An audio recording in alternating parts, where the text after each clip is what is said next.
Hi, welcome back to the channel. Thanks for tuning in today. One of my viewers asked me in a comment, what kind of sealer do we use on the crankcase halves when we go to reassemble the engine? So first off, let me show you what we used to use. This is a Loctite 515 product. It's red in color.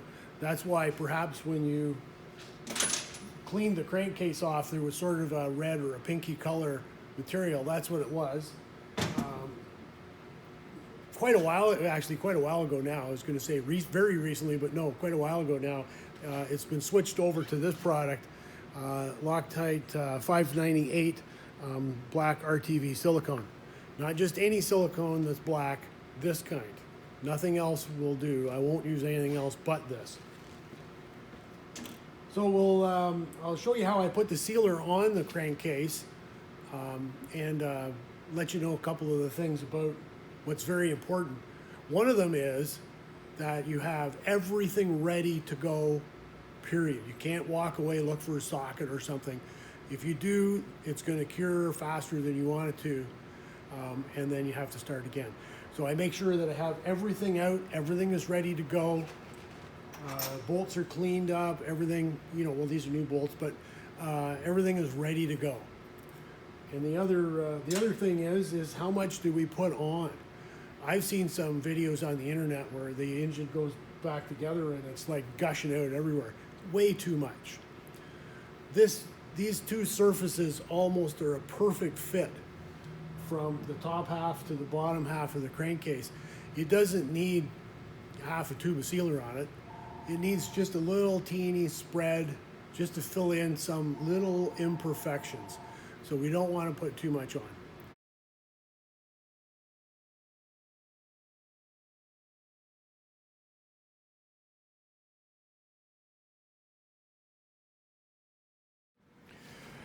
One important thing to, if you have a brand new tube of this, you're opening it the first time, not an issue, but when you've used it, one thing you need to do is squeeze it from this end of the tube. If you're squeezing it up here, you're probably going to break the tube and it's going to start gushing out the side, and that's the end of that. So work it up from the bottom. Now, what I want to do is, in case any of this has like skimmed over a little bit, I always put it on a clean wiper. I bring a little bit out, and yeah, I waste a bit, but I want to make sure I don't get any skinned over. There's a little bit right on there. So I'll have to get that off with something. I don't want that in there because it's thicker than I need. You see that little bit right there? This is what I'm trying to get rid of here. And we'll fold this in half and we'll do that again. I want to be able to get this out, so all I get out of the tube is the sealer. Okay, I'm happy with that. So now, what do I apply it with? I use this little roller. I actually made it myself, like, gosh, I don't know how long ago, 10, 12 years ago probably. And I have a fresh little card here. Anything kind of works for that. And I use it, put my sealer on here, and then when I'm finished, I dispose of it. So then I'll squeeze out some sealer, like that. Then I'm going to get some on the roller. I don't really know how much that shows there. All right. Then I'm going to get some on the roller and I'm going to move it around so the roller is coated all the way around. And I'm happy that I don't have any skinned or sort of partially dried silicone in there. It's all clean. So then I'll move over here. And this is completely cleaned. I've used some brake cleaner. I haven't touched it with my fingers at all because I don't want skin oil on that surface. And then what I do is I start and I roll it on. And rolling it on. So it's kind of like when you brush paint on, you get lots. When you roll paint on, you don't get so much. This is what I'm trying to do. I don't want to, completely cover this. I just want to make sure that it's all covered. And now that I started, I can't mess around. I got to get going on this. So if it shows on the camera, fine. If it doesn't, well, that's just the way it is. As I said before, timed event for me this is, okay? So I got a nice little coverage on there, on that side. Let's go here. And it doesn't go on very thick, as I said. When you're finished and you put the case together and torque it all up, you should just barely be able to see it squeeze out. And it's just the tiniest little line that you'll see. And if that's what you get, then that means you did it right. Well, as far as I'm concerned. You can, if you put too much sealer in here, and maybe it dries a little bit or cures a little bit first because you're going away looking for a socket or something, go to answer the phone or who knows what, then it's not going to be able to clamp. The two halves are not going to be able to clamp the bearings together successfully either because you're going to change the clearance in there. All right. Okay, I'm happy I got all the spots covered on there. So I'm going to put that aside. I'll clean that after. I'm going to move this over. And, all right. Then, so I positioned all my seals properly. I'm double checking to make sure that where I marked them, they're in the right place. And yes, they are. And on goes this case half. I push it down. And let's drop all our bolts in. One thing of note is you need to make positive that this hole where I'm dropping the bolts down through, that it's absolutely spotless. Doesn't have any junk in there because it'll fall in between. When the threads go in, it'll knock it down.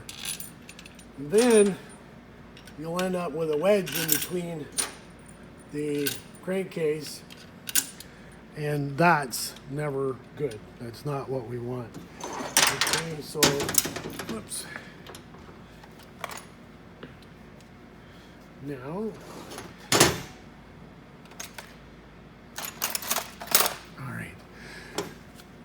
so I'm going to use the little gun to run it down, but I'm not going to tighten it up. I'm just running down these threads here.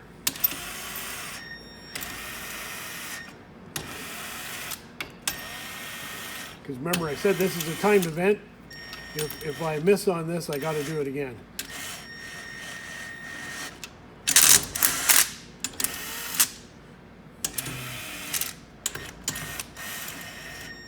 There we go.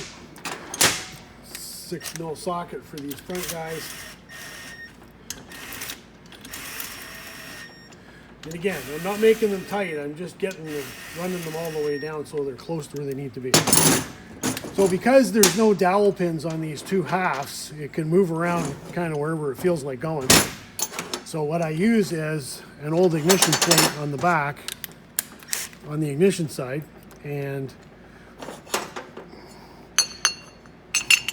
so I'm going to put that on, and this I just snug up. There we go. Now I have my chart already here, all ready handy to use, and I want that. Turn this on. And I'm going to go for 195, and my first one is right here, but I'm not going to tighten it all the way first. I'm just going to try and kind of get the clearance out of it so that it touches, but it's not really tight. And I'll do that on a couple here, just randomly. In the center is where I usually start.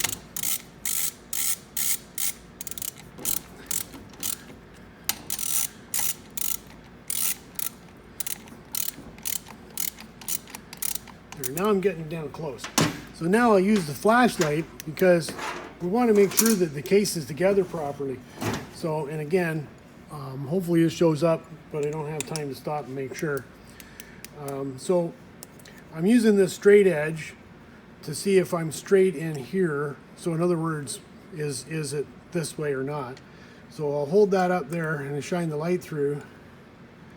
And I can see light through in the top part, which means that this part of the case is that way a little bit. So I'll just give it a little tap. And then I'm going to check again and see what I got. Well, that's much better. Then there's 4 places where I can check on here, right on the face beside the seal, and then the other side. I'm happy with that. And these are snug, but they're not super tight, so that's cool. Okay, now let's start with the torque sequence here. And as I go with it, I'm going also to stop and recheck and see where I'm at.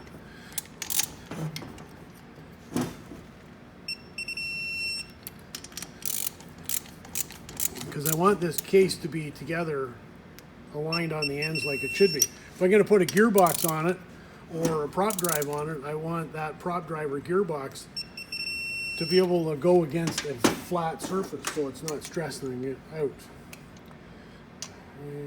Nice, and no light through there.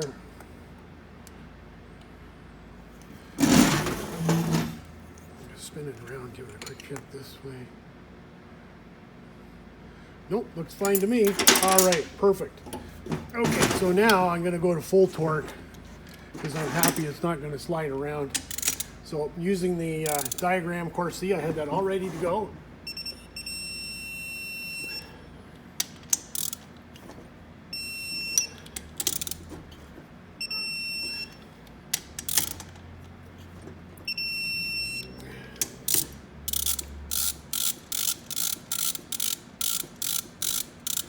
Much better when you use new hardware all the time, because the bolts torque better. The threads are in much nicer condition. So these guys, I'm just running them down by finger here. I don't even know if I'm on the camera anymore. As I said, can't stop, gotta go.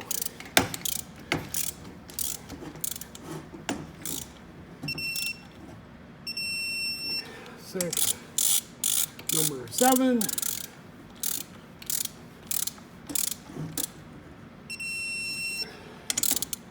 Number 8. Like I said, you can't be going wandering around looking for stuff. Everything's got to be ready to go. All right, that was 8, 9. Where'd the little socket roll away to? 9 is this guy. Okay.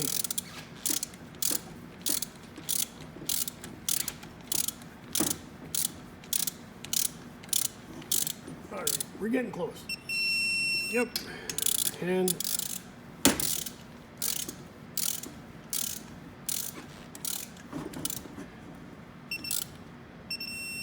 Okay, now we switch back. Go to the 13 mil because we're now at the back for number 11.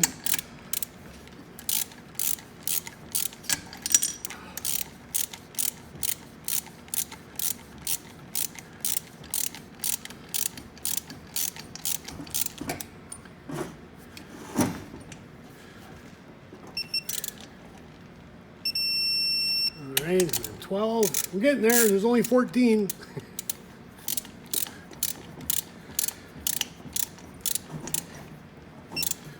Like I said, I'm not sure where this is in the video right now, but not stopping. Okay, so then the very last two, 13 and 14 on the PTO end.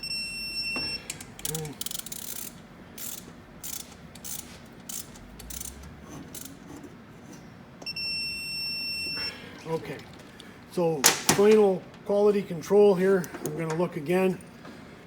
If this is not lined up the way I want, or it moves somehow, then I'm going to take it apart again, clean all the sealer off, and start again, because it has to be right.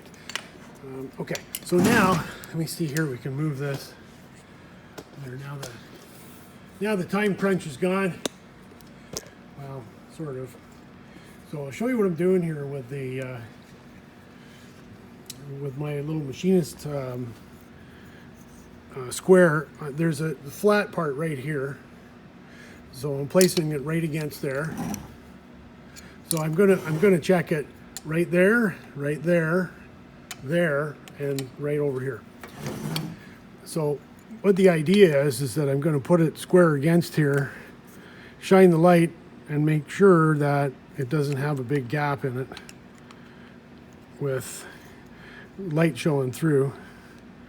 So I'm happy with that side. And we'll spin it around this way. And perfect. And perfect. So there we go. Lovely. Okay, that's what I was after. That's why I said it. It's like this is a real timed event here. We got to get this done at the proper time. There. Now I'm happy with that. Now what I'm going to do, it sat for a second, a little longer anyway, and I just want to zip through again because the sealer, in my mind, the sealer's always moved, you know, it's moved a bit. Okay, so now is the time of when we're going to check these again, double check this, now is the time to do it. So I'm still correct. My adjustment, yeah. I'll just go through just to make sure. I spend a lot of time making sure everything is as perfect as I can make it. Number 6, 7, 8. Switch tools. Yep. I'm not even on the camera anymore. Okay. 9, 10. Right, then we switch back and go over here. 11, 12. Swap again here. 13. And whoops. The torque wrench touched on the bolt, so 14. Okay, perfect. Okay, now I'll give it a little teeny bop on the end, just to set it. There we go. And then we make sure that it turns the way that it should, like the feel that we should get out of it, which we do. So that's good. No spec for that. It's kind of a feel thing, but if you feel it's tight when it turns, something's wrong. Stop and take it apart and find out why. Now I'm going to move the camera here. Let me see if I can. Okay, yeah, like there's a couple of good spots there. So let me show you exactly what I'm talking about. Where I say how much sealer comes out. No, it's not going to work that way. Let me do it this way. Straighten the camera up. Whoops. All right, down a little bit, get the light. So if we can see, let me zoom in here. Nope, that doesn't work. All right, let me position this again. And let me just do the camera by hand.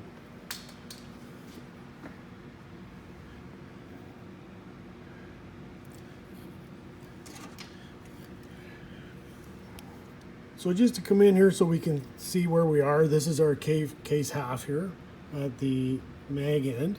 And what I was talking about, we should just barely be able to see it. So there we go. You see down, whoops, right down in there. See how much sealer came out? That's what you want to see. If you have more sealer not coming out, it's way too much. Okay, here's another good spot where it's easy to see it. If I can hold the camera steady, whoops, right there. And again, we see nice amount of sealer came out of there. So sorry for moving the camera so much. All right, so now it's time to finish assembling this engine. So I hope that answers your question, and you can all see how that's done and how much to actually apply. So like I said, don't need a half a tube. It's very graphic in there. I know the camera's moving a lot, but that's what you should see when you're finished. Just a little teeniest little bead of it that's squeezed out. So again, have everything ready to go. No fiddling around. To me, this is a timed event, and there you go. Now I can finish assembling this engine, and of course I'll pressure test it after. But one of the things that I'm not going to be concerned about, although I'll be checking it, is this going to leak? I'm very happy with the seal that I got on there, and I would be shocked if it leaked. However, as I said, remember I said when I was dropping the bolts down in, one time there was a little piece of stuff, debris, in the hole, and when the bolt went through the hole, it knocked it away, and it actually got in between the crankcase halves, and I had the engine completely assembled to the point where I could pressure test it. So in other words, the whole top end on it, and it's all sealed up, and it leaks at the crankcase seam. Well, what can you do? Oh well, something's wrong, let's fix it. I have to take it all apart. I take all the top end off, take the crankcase apart again, and what do I find? The teeniest little piece of debris in there. So from that point forward, I run a brush through those holes every time. Even if it looks clean, doesn't matter. Run a brush through it just in case. I'm only going to have that happen one time. So anyway, thanks for spending time with me today. I appreciate it very much. I hope you enjoyed this. You learned something from it. Like, share, subscribe, share it. Somebody's going to, you know somebody that's going to be doing this. They might want to watch the video and find out the way that I do it. All right, thank you. Bye now.